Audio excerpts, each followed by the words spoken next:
going on, everybody? It's Aaliyah Orozco with Title Sports Network, and I'm joined now with the one and only Steven Espinoza. Steven, how are you today? I'm fantastic. Like, what's there to complain about? It's Thursday of fight week.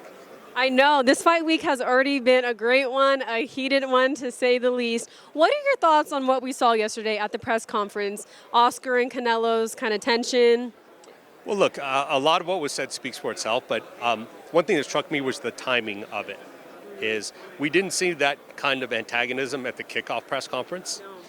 We didn't see that from Oscar. So part of me thinks, okay, was this a calculated strategy to try to get under Canelo's skin, to get him upset, to get him angry, to get him distracted 48 hours, 72 hours before the fight? I think that's very possible.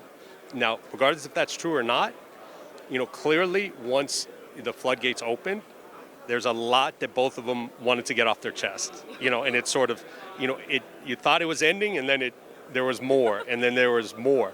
So, clearly there's some resentment. There's a lot of business. There's a lot of water under the bridge from both sides. So I'm not sure what the initial, objective was when Oscar got up and said that, but clearly it touched nerves on both sides, and we got a really interesting press conference. Yes, to say the least, very interesting. Like you just mentioned, it could definitely be a possibility that he was trying to do that to get in Canelo's head, get under his skin. Do you think that worked? I don't think so. Maybe with a younger fighter, less experienced, maybe so. But Canelo, after 60 fights, we've only seen Canelo really upset, one time that I can remember, and that was, versus Caleb Plant at the press conference. That's the one time that he uncharacteristically showed, anger. So, he certainly can be emotional, but after 60 fights, you've sort of seen it all. If anything, this sort of reminded me in a strange sort of way of De La Hoya Mayweather. And the reason of that is they did a press tour, and Floyd, at every stop, did everything he could to get under Oscar's skin, from stealing his food to bringing out a chicken with the gold medal around his neck. It was everything. And Oscar admitted by the time he got to fight night, he wanted to take Floyd's head off, and it did affect his strategy. So, look, it can happen. Maybe it will affect Canelo. I'd be surprised after 60 fights that he falls into that trap, but it's possible. And I just saw the news right now on my phone that Oscar wants to sue. He said most definitely sue Canelo for defamation. What are your thoughts on that?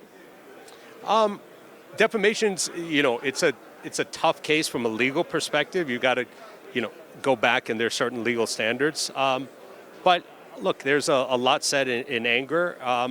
And if there actually is a lawsuit, look, it's not going to be the first between the two of them.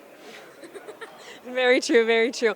And what do you think it says about Canelo for him to take this fight with Jaime Munguia, given all the history that we just said? And do you think, given the press conference we just saw yesterday and how Oscar called him out, that Canelo will want to take another fight with a Golden Boy fighter? Look, I think at the end of this, I think a big reason that Canelo took this fight is I think he had an appreciation of how big this is for Mexico and the pride that Mexico has in this fight. The fact that not only, do they have their first undisputed world champion in the history of Mexican boxing, which is a great history, by the way. But now to have two Mexicans fighting for the undisputed world champion. You see the press coverage out of Mexico. They're going crazy over this event. And I think Canelo knew this. He was giving Mexican boxing fans something special, something they've never seen before. So I think that's his goal at this point, is to do big events. And he'll work with, Satan himself if it's going to be a big fight. Yeah, that's a great breakdown. And what do you think about the Canelo and David Benavidez situation? Some people, of course, really want this fight, and they're kind of upset with Canelo for kind of brushing it off. But then the other side of it is Canelo's at a point in his career that he kind of does get to be choosy. Just what are your thoughts on it? Well, I think it's tough to criticize Canelo. I know there's disappointment out there, but it's tough because he's had a career of never ducking, never not taking the tough fights. Tough fights that people, even around him, were telling him that there's no reason to take. So, look, I don't think a guy gets to this point in career and then all of a sudden just flips the other way. But, you're right. And the other way to look at it is, I'd counsel people to have patience. Like, I know everybody wants it now and we're disappointed it's not immediate. But by the same token, I still hold out hope that, look, before Canelo's done, he may have the fight. I don't know that it's September. I don't know that it's May. I don't know anything. I haven't heard this from him. This is just mine. I don't think it's out of the question that fight happens. I know boxing fans want it yesterday, but I would say, be patient. It could still happen. And if that fight did get made, how do you see that going? Do you think there's any reason why it's kind of being brushed off right now? No, I don't think so. I think it's a 50-50 fight. But that's never been a reason for Canelo to not take fights. If you look at Mayweather, the Triple G fights, Beev, Kovalev, he's never hesitated to take fights where it was 50-50 or even the odds were not in his favor. And we got to talk about the recent news, the Ryan Garcia allegedly failing his drug test. Just what are your thoughts on that? Do you think it could be true? Well, yeah, look, first, I think it has to be said you got to wait and see for all the results to come in. And to hear Ryan out on his explanation.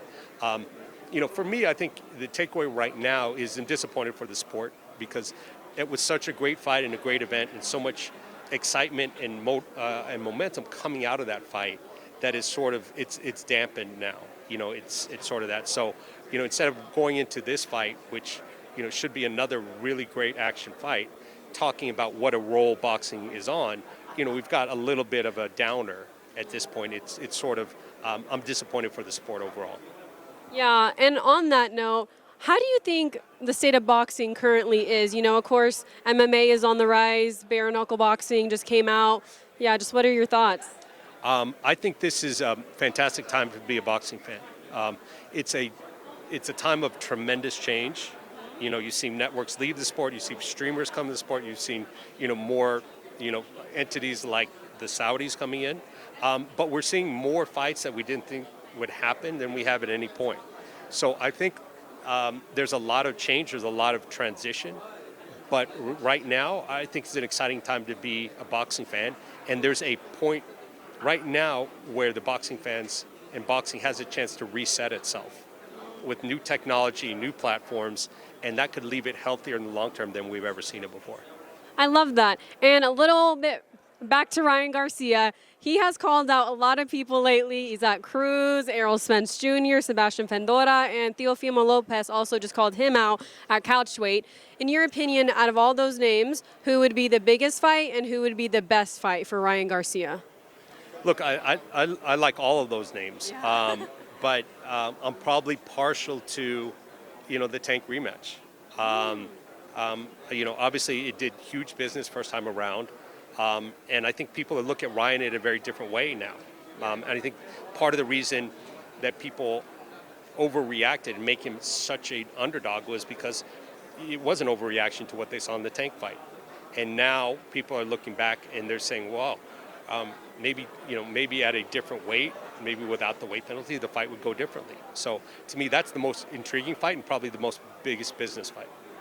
Most definitely. And what are your thoughts on the Mike Tyson versus Jake Paul fight being sanctioned as a professional fight now? And what do you think that does for the sport? I was a little surprised, but look, Mike's in great shape, and he knows what he's doing. He's a professional, and they've got heavier gloves than usual. Typically I wouldn't say someone at his age, it would be my first choice to see them in the ring. But when you tell me it's Mike Tyson, with his instincts, with the shape that he's in, the rules, I'm not worried about Mike's safety. No, totally. I definitely agree with that. And what are your thoughts on Turki Al-Sheikh bringing now bringing the first fight from Saudi to America? What do you think this is going to do for the sport of boxing? I think it's great because I think what boxing needs is for the big events to be sort of spread out. And I think my only question with the Saudis is, is their plan to take all the big events to Saudi? And I don't think that's a good thing. I don't think it's a good thing if all the big events come to Vegas or New York City or LA or Saudi or London for that matter. I think it's good to spread them around. I think it's great that Ryan and Devin fought in New York City. So from that perspective, I think it's a great thing that he's spending all that money to bring those great fights together and people get to see it in Los Angeles. And my last question on the Saudi note, we have the very highly anticipated Fury versus Usyk coming up just a few weeks away. Just what are your thoughts on that fight? How do you see it going? You know, until someone, you know, proves that they can handle Tyson Fury, it's tough to, you know, pick against him. You know, with his size and his ability to move and his boxing IQ, you've got to make him the favorite in just about, you know, any fight that's out there. So until someone shows differently, you know, my money's on Fury. Well, thank you so much. We appreciate your time always. All right, good to see you. You too. Bye, everyone. Thank you guys so much for watching. Please make sure to like, comment, and subscribe for more. Until next time.